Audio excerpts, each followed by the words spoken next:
exhibition game, San Jose and Los Angeles. He's opened up the building there? I think it was, and I think you got you'll have to ask them. Are you guys going over? Yeah. Because we only ended up playing like 2 periods. The plant went down. We played the ice. There was cement. Ice was melting, and I'm pretty sure it was new. I can't remember what year that was. Wow. I think I saw, because I saw pictures of the arena. I think there's a banner, an old Kings banner, hanging there for commemorating that game. But I don't know, I'm not sure. It must have been about '03 or I don't know, but I remember. You'll have to check. That's the only time I was. I'm sure the players liked it. Only had to play 2 periods preseason. I bet they were very happy. Good attitude.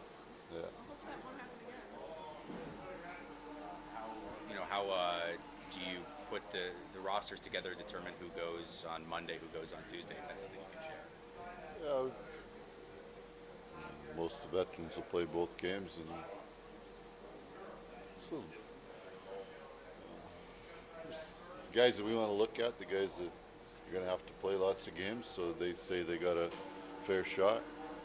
They're going to play lots of games. So Makes sense. yeah.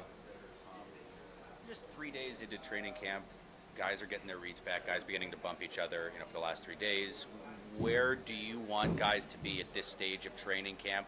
What good indications do you get? Done a lot of video for system play and detail in their play, and then it's the first time that I've done as a coach where we scrimmaged 3 days in a row to start camp. But we felt that was important, and there's because of the time off for most of the NHL players. So I think they've had a good pace, worked hard. If there's any downside, the first few days is you just got, I think, 3 guys or 4 guys that still haven't had a practice. So that sort of sets them back and go from there. So no Lee later in the week, maybe? Yeah, he's better every day. Okay. So basically when he turned his ankle, then it was he knew he was going the first 5 days of camp, based on that timeline of everything progressed from when he first did it, he wouldn't be available for the first 5 days, and that's pretty much how it's been. Ehrhoff, in terms of, he's known as a really good skater. Have you seen that from him out of camp? I mean, just 3 days with him, but what are your just overall? He is a good skater, so that's not something that's went away from his game. I mean, that's the strength of his game. Did you draft him? Yeah, Yeah.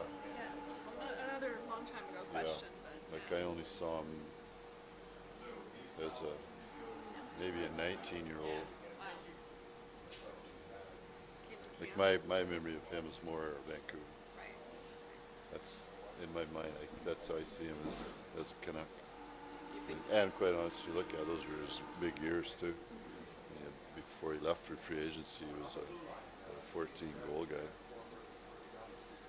Do you think he can still be the same type of guy he was in Vancouver with you guys? I know he's a few years older, but do you still see that type of skating skill? Yeah. Then with Elaine as their coach, is closer to our style than any team he's played on since. So a lot of that plays into it too. The player has to fit the type of team you have.